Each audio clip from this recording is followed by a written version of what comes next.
First Nations people in Canada have been kept out of society by design. This is also true of the healthcare system. It was very clear for Dr. Boshart when, at a conference of around 300 medical professionals, she asked how many present had a relationship that was not physician-patient defined, a personal relationship, or had ever had a personal relationship with someone of the First Nations, and only 1 or 2 people raised a hand. This is the kind of system which people would see and not consider strange. We see this played out in cities all around the world where there are wealthy sections of society and not so wealthy sections of society. And this two-tier segregated situation is not only acceptable, but it has also become normal for the wealthier class and the poorer class. When people within society with authority, like a doctor, a lawyer, a police officer, or a teacher, have no understanding of the lived reality of minorities, indigenous peoples, despite everything that has happened, it begs a number of questions. How can we not know what our forebears have done? Why do we not learn what our legacy is? And what will it take for us to repair the damage of our transgenerational greed and corruption? For we should have no doubt, refusal to educate ourselves is a breach of humane conscience. People are only aware of the stereotypes, and they are satisfied to ignore whatever lies beneath or beyond that veil of ignorance. Indigenous communities have been through the racism, the prejudices, and the consequential socio-political alienation that Trumpian politics embraces. And so the First Nations people are not surprised. Dr. Boshart herself states that she is used to these dynamics. When white supremacists want to take away opportunities designed to bridge the gap colonialism created, and they use words like meritocracy to justify it, then it stinks even more. What do these people know of suffering? Economic hardship? Well, join the club. Everyone is in that boat. How about facing constant attacks on your dignity, right to exist, right to heritage, right to your own indigenous lands, right to benefit from the fruits of the lands your ancestors helped nurture, and then on top of that, face the economic hardships others face? It's all a matter of perspective in the end. Thank you so much, Dr. Boshart, for taking the time to set the record straight. TwoandaMic no longer clocking out. Rise up.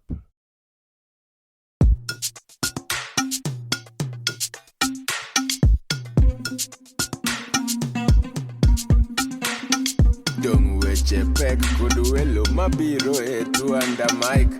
Dung parodit kod jok mawuoye TwoandaMic. Seche tin sud buta wawinji e TwoandaMic. Wola wachokre wabed piny biwawinje ero chako dongomit ndi podcast makende. I'm joined once again by Dr. Boshart. Thank you very much for taking the time to talk with me. How are you doing? I am feeling really good today. It's Friday. It is indeed. Dr. Boshart, we've talked previously a lot about the healthcare that you provide, which is very much catered towards the provision of healthcare to First Nations, Indigenous people. You've spoken also before about barriers to healthcare. First of all, you've spoken about how difficult it is for Indigenous people themselves to perhaps become professionals within the healthcare system. There are barriers inherent within that system, the educational system. But then, of course, as well, with regards to the treatment that they receive. Right. Can you talk a bit more about how this racism manifests itself? Yeah, so there's, in my experience, of course, with everything, there's like a large spectrum of what we call racism, right? There's like overt, like people that consciously choose, right? And then there's this large spectrum to like people that wouldn't even identify themselves as being racist. And they might call themselves benevolent. They're, I don't know. There's this huge spectrum in the system of how people are operating. And I think, as a product of colonization, a lot of, I hate generalizations, but to be honest, in this country, in Canada, it was an agenda, right? It's been an agenda of the government to sort of keep Indigenous or First Nations people out of society. And so there's this division, right? And we know that division creates misunderstanding and ignorance and racism. And so in the healthcare field, which I think can be applied across all of the different sectors, but especially within the healthcare system and the service delivery of healthcare, there aren't a lot of Indigenous people operating, right? And so I did a lecture recently about these issues to a group of family physicians in the area. I think there was about 300 people in the room. And I did ask that room of family doctors, via one of those question, you can just text in your answers right on your cell phone. But like, how many of you have a relationship with an Indigenous person that is not physician patient?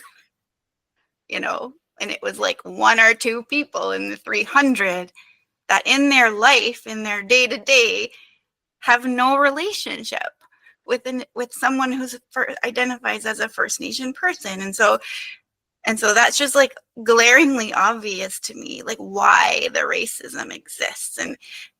And most of it isn't overt. It's just like they don't understand like who we are and how we operate and what the realities, the lived realities of our existence.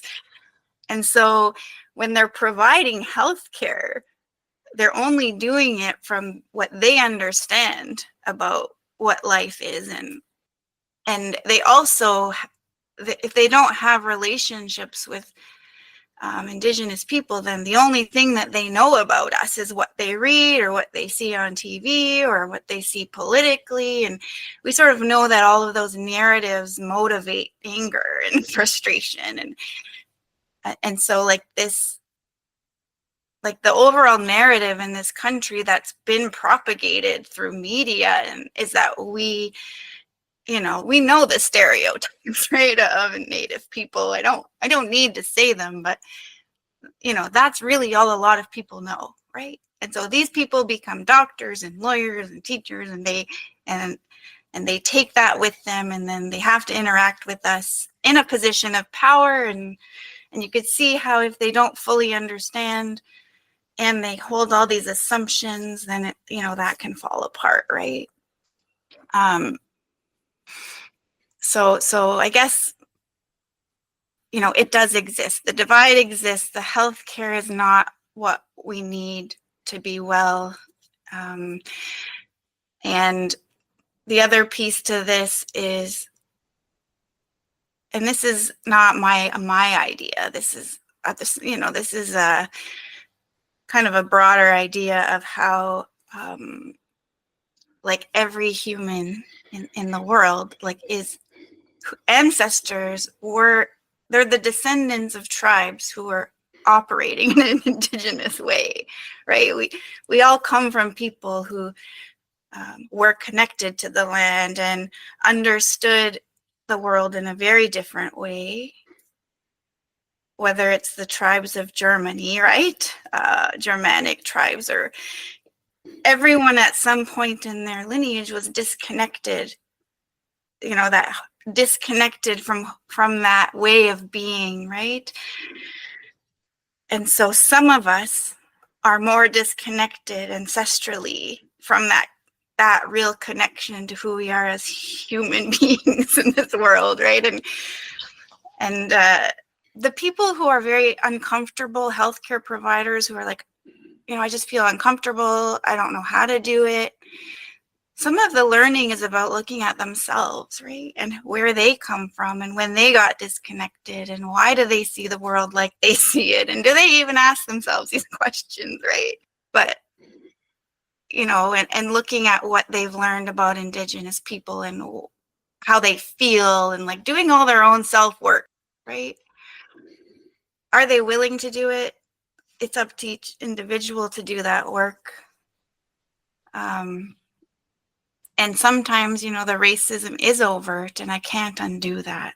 Like, and I don't try. It's not my job, but I've learned anyway, I can't approach people out of anger, like, or I've learned to be gentle.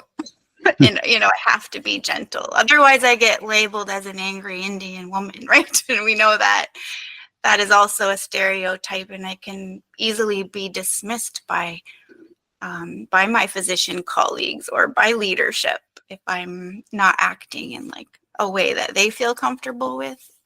So it's a very delicate art to talk about difficult issues like this, but I'm slowly building relationships with physicians in the area and offering to support their learning.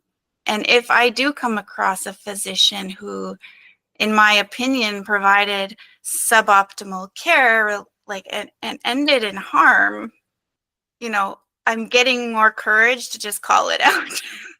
You know, and I actually, for the first time in the last month, I did have a physician call me back who like failed at his job. He was a specialist in infectious disease, and he called and he said, "You're right. Like, I totally missed this and I apologize. Clearly we haven't been helpful for this person, this patient of yours." And it was like the first time like a male physician had called and been honest that he failed and was willing to talk about why, right? And it was because he assumed, he made all these assumptions that were incorrect, right? And it was a good reminder for him that with every patient encounter, you can't make any assumptions. You actually have to ask people questions and let them answer. So, you know, I in this work, I just think one day at a time, one interaction at a time, one physician at a time, one relationship at a time, because, you know, I can't do it. I can't change everything. And the system is full of people who don't think it's their responsibility to like be helpful to our community. You know, they have to do, yes, everyone, it's 50-50. The patient has to do the work, right? To take care of themselves. But if they don't know how and they don't understand, it's our job to help them, right? And I think the willingness to do that is very limited right now.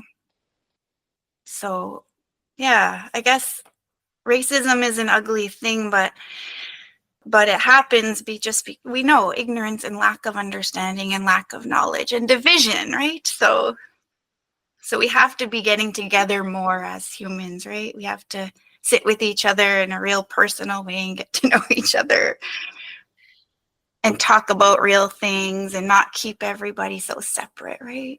Yeah.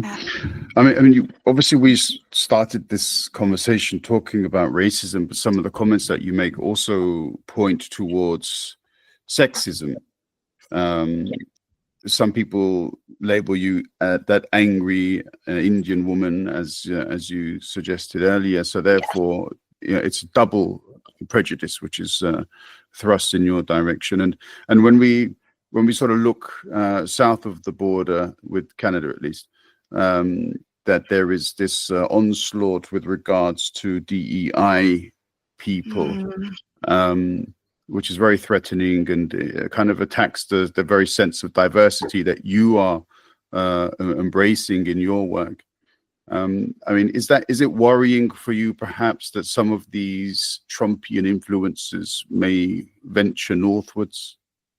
Well, whenever these things happen, I'm always observing, you know, the general society. And I'm thinking, like as Indigenous communities, we've been sort of like through the ringer. We're kind of not shocked by any of this. It's like we know what it's like to be oppressed and to have these things happen. And so for me, like, I'm not affected by what's happening because I guess it's terrible to say, but I'm just used to, these kinds of dynamics. I mean, DEI, yeah, I don't understand why it's such a, it's like othering, right? Like, I don't know. In some ways, I think it creates more of a divide where we have to do it in a way where it's like we're coming together. Like we are seeing everybody as equal and we're not. I mean, the way that Trump is doing it feels very much like, like white supremacy to me, like superiority. So I don't love that. But it still exists in the world. And I think as it gains power, then there's got to have to be an opposing, like equally opposing force of equality and justice and humanity, right? And so I'm hoping that will exist, and it does exist. It just doesn't get as much press, I guess.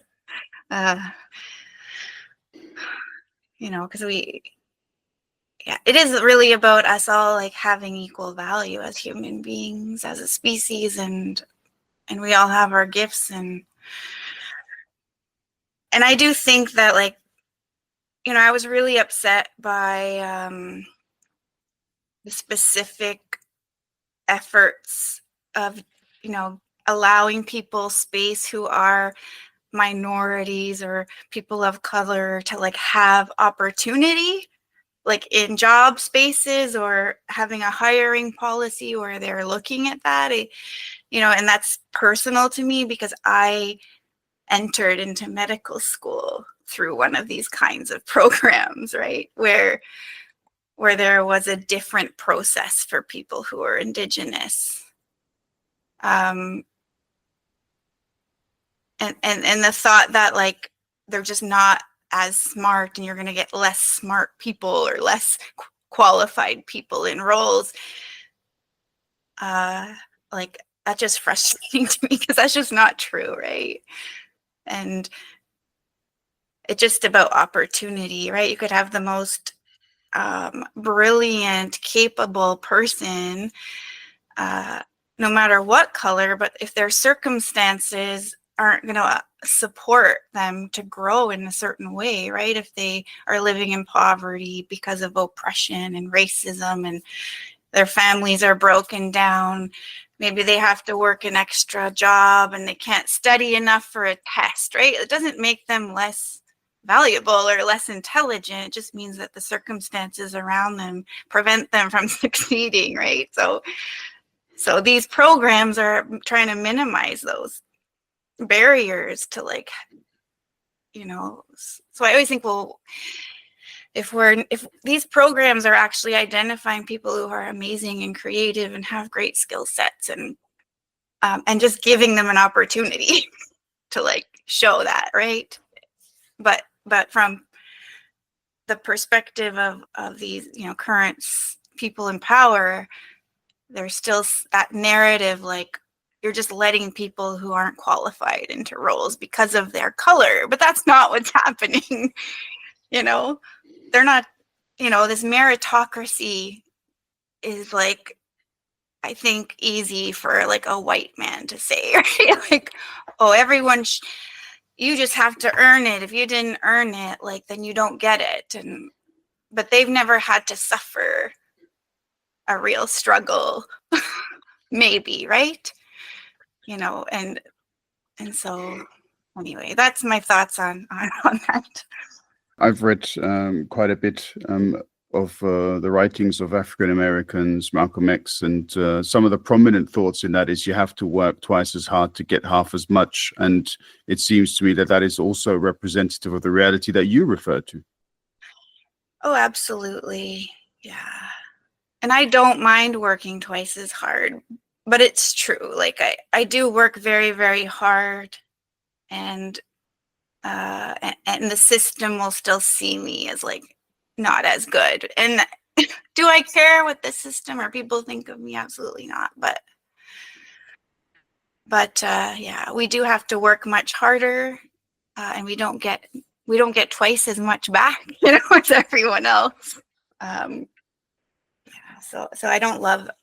I keep seeing this meritocracy stuff. It's just driving me bonkers, and it's always white men that are talking about meritocracy, the ones who had like the most privilege and the most opportunity in the last 50 years, right? Since the first time that we spoke, since before then, when I read your online posts, tweets as they were known in those days, you represent a part of the humanitarian resistance. And as you've said yourself, you can't change the whole world, but you do attempt to change that little part of it where you can operate. Yes. That obviously provides you with a certain degree of satisfaction.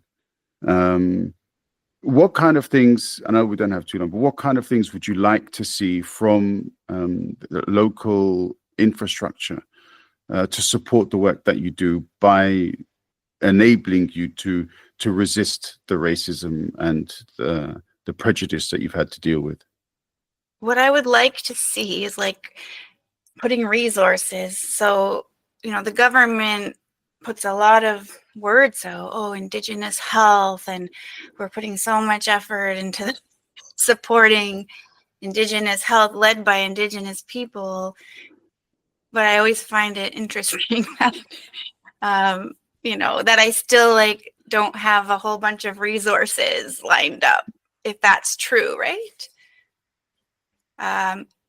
It still seems like, well, we will support you, but it will be in our way, right? So we'll give you dollars for healthcare, but like you have to do it in the way we want you to do it, because that's our value system and our way. And so I won't accept any resources with that, if that's how it has to be. So what I would love to see is that system provide resources and not tell me how to do it, but know that I am a person of integrity and I want to provide good care, and I will utilize those resources in the best way for my community. And having that respect and that trust, and that, that still doesn't exist in my experience. It's always like, prove it, or numbers. How many, if you're not seeing this many numbers of people, then like there's no value to your work, right? So the organization that is supporting this little lower limb preservation, they're doing their best to support me in that way. But their funding is coming from an overseeing body who is not super happy about the fact that they're supporting me in the way that I think it needs to be done, right? I understand resources are scarce and we got to utilize them in a good way, but they have to understand that sovereignty piece, that we should have the ability to do it in the way that makes sense to us. As Indigenous healthcare providers. And so, ideally I'd just get somebody to say, here you go, Dr. Boshart.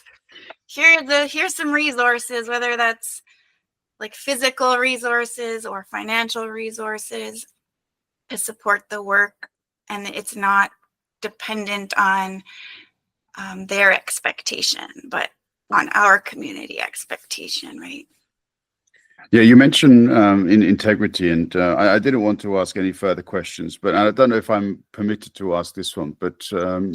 you have attained a certain amount of international recognition. You've been invited to give a talk outside of your immediate province. Can you just quickly speak about how that came about and so on? Yeah, so the work we're doing with the It's called the Middlesex London Ontario Health Team. So they are the ones that have been supporting the work in the lower limb preservation space. But that team submitted a abstract to a conference and on integrated care.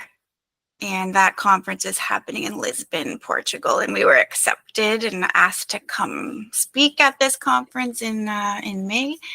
So I will be flying across the ocean and presenting about the work in Lisbon. Yeah, so that's exciting in a way. Yeah. I like to keep my feet on the ground, but I might have to fly over there, yes. Yeah, very good. I mean, I always enjoy catching up with you. It's we tend to leave it a few months at a time before we have the opportunity of doing so. But I mean, May is not too far away, so perhaps if you're free at some point thereafter, we could kind of catch up, and you can tell us about your experience of flying over the ocean, but more so also about your experiences in Lisbon, and what kind of support you will have achieved thereafter would be wonderful to hear. And I wondered, there's one little story I wanted to tell for your listeners, because I think it's really interesting. Please. For me. So, and it came about because of you. So if I don't know if you remember, like you told me that you had a lot of listeners in a specific geographic region in the US. Yep. And I was like, I never heard of this place. So I did a Google search of this place, and then the Wikipedia article that came up was describing this place in the US, and then this name popped up in the article, Billy Caldwell, and I was like, that name's familiar. And it turns out Billy Caldwell was my 5th great-grandfather.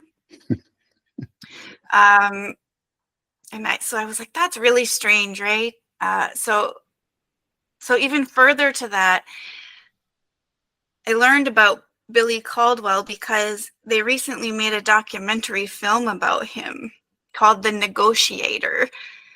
And he was like me, he was a half breed, like Mohawk.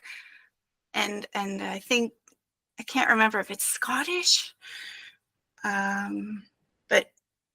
but he was a very important figure in the Potawatomi, between the Potawatomi and the U.S. In land negotiation, and so as I watched this documentary, I learned so much. But he, even like his family, one of the women, I think it was his it was either his mother or his aunt, her indigenous name was like almost the same as my daughter's indigenous name that was given through ceremony, right? So Wow. So there's all these very interesting sort of things I can't explain about how these things go, right? And that's like that spiritual connection we talk about, and our ancestors, such as Billy Caldwell, is like, he's there, right? And he's like, hey. Anyway, he letting me know who I am and the skills I have and how that flows through generations, and so thank you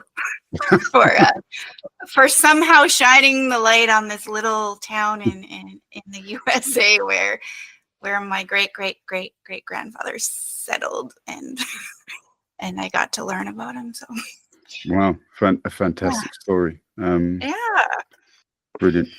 Yeah, thank you very much, Dr. Boshart. Heartwarming, and something that this podcast can always take away and be proud of. So thank you for that. All the best to you and your work and your community. Our greatest respect to everybody you work with within that community. And I look forward to hearing from you in the future. Yes, look forward to catching up.